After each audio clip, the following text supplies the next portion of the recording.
You use the word from this story today without noticing. Call a computer virus a Trojan horse. Call a long, hard journey an Odyssey. You are quoting a poem almost 3,000 years old, one that for 400 years nobody wrote down at all. People just sang it out loud from memory. For most of those years, we filed the rest of it under make-believe. A one-eyed giant. A witch who turns men into pigs. A sea crawling with monsters. Then people started digging, and the make-believe began coming true, one impossible detail at a time. And now the whole story is back on the biggest screens we can build, in the movie everyone is talking about. Which brings us to one strange question. How much of this was ever real? And here is what I love about that question. The honest answer is, we are not sure. And I think that is exactly why a story this old still refuses to die. Here is a taste of how strange the answer gets.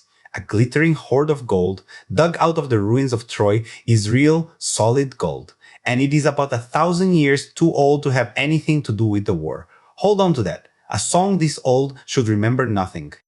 This one remembered things it had no way of knowing. So let me show you exactly where the fairy tale ends and the history begins. Start with the story itself. Odysseus is the king of a small Greek island called Ithaca. He sails off to fight a war at a city called Troy. That war lasts 10 years. Then, getting home takes him 10 more. 20 years, gone. Back home, his wife Penelope waits. His son Telemachus was a baby when he left. He will be a grown man before his father walks back through the door. The voyage home is where the monsters live. At his first stop, his men sack a town, then linger to feast. The locals bring reinforcements and cut them down. Lesson 1, greed gets you killed. His crew will not learn it. Next, an island of people who eat a strange lotus flower. One bite, and you forget your home, your family, everything. Odysseus has to drag his own weeping men back to the ships. Then, the famous one. A cave belonging to a one-eyed giant named Polyphemus, a son of the sea god Poseidon. The giant traps the men inside and eats 6 of them alive. So Odysseus gets him drunk on wine. The giant asks his name. Odysseus tells him his name is Nobody. Then they sharpen a stake, harden the tip in the fire, and drive it into the giant's single eye. Polyphemus screams for help. He screams that nobody is killing him, so none of the other giants come. That one word is the entire trick. The men escape tied under the bellies of the giant's rams, but blinding Poseidon's son is a mistake. The giant prays to his father for revenge, and from now on, the sea itself wants Odysseus dead. A wind god gives him a leather bag holding every storm at sea, so a gentle breeze can carry him home. In sight of Ithaca, his crew decide the bag is full of gold. They open it. The storms burst out and blow them all the way back. Then, cannibal giants sink 11 of his 12 ships in a single ambush, spearing his men like fish. Only Odysseus' ship escapes. Then, a goddess witch named Circe drugs his crew and turns them into pigs. He forces her to change them back, and then stays with her for a year anyway. On Circe's advice, he sails to the very edge of the underworld to speak with the dead. There, the ghost of a blind prophet named Tiresias, still prophetic in death, warns him what is coming. The crew he will lose. The trouble waiting at home. And one rule above all, do not touch the cattle of the sun. Remember that. It matters later. Sailing on, he passes the Sirens, whose singing lures sailors onto the rocks. He plugs his crew's ears with wax. But he ties himself to the mast, so he alone can hear the song and live. Then, a narrow strait with a monster on each side. On one cliff, a 6-headed beast called Scylla. In the water, a whirlpool called Charybdis that swallows the sea. He must choose. He steers close to Scylla, and she snatches 6 men, 1 for each head. Then, his starving crew make the last mistake. They kill and eat the sacred cattle of the sun. The warning ignored. A storm smashes the ship and drowns every last man but Odysseus. He washes up on the island of a nymph called Calypso, who offers to make him immortal if he stays. He stays about 7 years and cries for home every single day. Finally, a kind seafaring people ferry the broken king home to Ithaca 20 years after he left. And here, the poem turns cold. Odysseus does not march home a hero. He sneaks in, disguised as a filthy old beggar. His house is full of men, by some accounts 108 of them, eating his food and pressuring his wife to remarry. Penelope has been holding them off with a trick. She promised to choose a husband once she finished weaving a burial shroud. Every day she weaves it. Every night, in secret, she unpicks it. It is never finished. Then she sets a contest. String Odysseus's great bow and shoot an arrow clean through a line of axe heads. 12 of them in the poem stood in a row. Every suitor tries. Every suitor fails. The ragged beggar picks it up and strings it like it is nothing. Then he turns the bow on the room and with his son beside him kills every last suitor in the hall, the moment the whole poem has been building toward. There is one final test. Penelope still is not sure the stranger is truly her husband, so she casually orders a servant to move their marriage bed. And Odysseus snaps, because he built that bed himself, and one post of it is a living olive tree, still rooted in the ground. The bed cannot be moved, only the real husband would know that. That is how she knows him, so that is the fairy tale. Now the digging. Because starting in the 1870s, people went looking for the real Troy, and what they found is stranger than the story. Here is the first shock.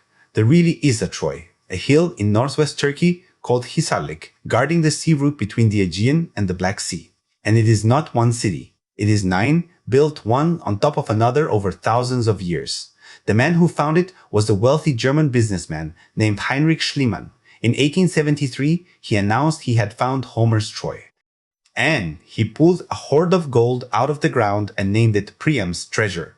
There is just one problem, and here is the part almost nobody tells you. That gold is real, but it is about 1,000 years too old. It belongs to a version of the city called Troy II from around 2200 BC, long before any possible Trojan War. Schliemann was so hungry to reach it that he cut a giant trench straight down through the mound and destroyed the very layer that might actually have been Homer's Troy. So which layer is the real one? The best guess is one archaeologists called Troy 7A, and it ended in violence. Arrowheads buried in the walls, houses burned black, bodies left unburied. Something attacked the city and destroyed it. When exactly? We do not know for sure. Somewhere between about 1250 and 1180 BC, depending on which expert you ask, and later digs uncovered a whole lower town outside the walls. This was no village. It was a wealthy city on a key trade route, big enough to be worth fighting over. But here's the honest part. Finding a burned city is not the same as proving the war. Many scholars think some real conflict lies behind the legend, probably a fight over that trade route. But a 10-year siege, the wooden horse, Helen, those we simply cannot confirm. We cannot even be certain these particular ruins are the same Troy that Homer had in mind. So if the war is uncertain, what part is solid? The world. The heroes in the poem come from a real civilization, the Mycenaeans. Bronze Age Greeks from around 1700 to 1200 BC. They built fortified palaces behind massive stone walls we still call Cyclopean, and buried their kings in great beehive tombs of stone. And they could write. They kept palace records in a script we call Linear B. For a long time, nobody could read it. Then, in 1952, a man named Michael Ventris cracked it, and the language underneath turned out to be an early form of Greek. Homer's heroes really were Greeks, not a fantasy people, a real one. One of these palaces belonged to a king named Nestor, who is also a character in the poem. It burned down around 1180 BC, and the fire baked its clay record tablets rock hard, accidentally preserving the palace's accounts from its very last year. Because that whole world was ending. Around 1200 BC, the entire eastern Mediterranean fell apart at once. Palace after palace burned. Empires collapsed. Raiders roamed the sea. Nobody is sure why, whether drought, earthquakes, invasion, or a whole trade network unraveling at once. Afterward, Greece slid into a dark age and forgot how to write for centuries. So now we have a real problem. Sit with it for a second. The poem describes a world that ended around 1200 BC. But Homer, the poet we credit with it, probably lived around 800 BC. That is 400 to 500 years later, and in between sits a dark age with no writing at all. So how does a story survive 4 centuries with nobody writing it down? The answer is the strangest thing in all of this. It survived because people sang it. For all those centuries, the Odyssey was not a book, it was a song. Performed live, from memory, by traveling singers, over and over, generation after generation. 2 scholars, Milman Perry and Albert Lord, worked out how. They studied living singers who still did exactly this and found the trick. The singers built the poem out of ready-made phrases that fit the rhythm, the wine dark sea. rosy-fingered dawn. Little repeated blocks that make an enormous poem possible to hold inside one human head. And Homer himself? We are not even sure he was one person. He might have been. Or the name might just be a label we stuck on that whole centuries-long chain of singers. Nobody knows. Now, here is the payoff. The thing that proves the memory machine truly worked. In his other poem, the Iliad, Homer describes a very specific helmet, made from rows of boar's tusks, roughly 40 or 50 wild boars worth, stitched onto a cap. And here is the impossible part. Nobody in Homer's own lifetime wore a helmet like that. It had been out of use for centuries. He was describing an object he had, by every right, never seen. Then archaeologists started opening Mycenaean graves, and there it was, exactly that helmet. Rows of boar's tusks, just as described. A sung poem had carried the memory of a real object across 500 years, accurately, with nobody writing a single word of it down. So, which parts were real? Here is where even the experts land. The city of Troy, found. The world of the Mycenaeans, real and Greek.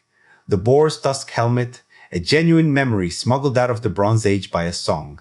But the war itself, the wooden horse, Helen, Odysseus himself? The honest answer from the people who have studied this their whole lives is that nobody knows for certain. There is no evidence any Odysseus ever lived. The hero is legend, even where his world was real. And here is the strangest part. Remember those words I said you had used today without noticing? That is this poem, still living quietly inside your language. Caught between two dangers? You are caught between Scylla and Charybdis. A long, hard journey? That is an Odyssey. A hidden chef that arrives looking like a gift? A Trojan horse? Now even the name for a kind of computer virus. A song nearly 3,000 years old, still hiding inside the words in your mouth. So maybe that is the real magic of it. The Odyssey is not a documentary, and it is not a fairy tale. It is a memory. Half real, half invented. Passed mouth to mouth for so long that the true parts and the dream parts fused into one story we can no longer fully pull apart. We started by calling it make-believe. Then we dug, and the make-believe kept coming true, one impossible detail at a time. A real city, a real people, a real helmet, remembered by a song. And still, nobody can tell you for certain how much of the rest ever happened. But maybe that is the point. Maybe a story lasts 3,000 years precisely because it never lets us finish arguing about what was real. We are still watching it on the biggest screens we can build and still asking. A story that simply refuses to stop being alive. So here is what we do here. We take the stories you think you know, the legends and the empires, and we go digging for what is actually real underneath. Subscribe, and we will keep digging together.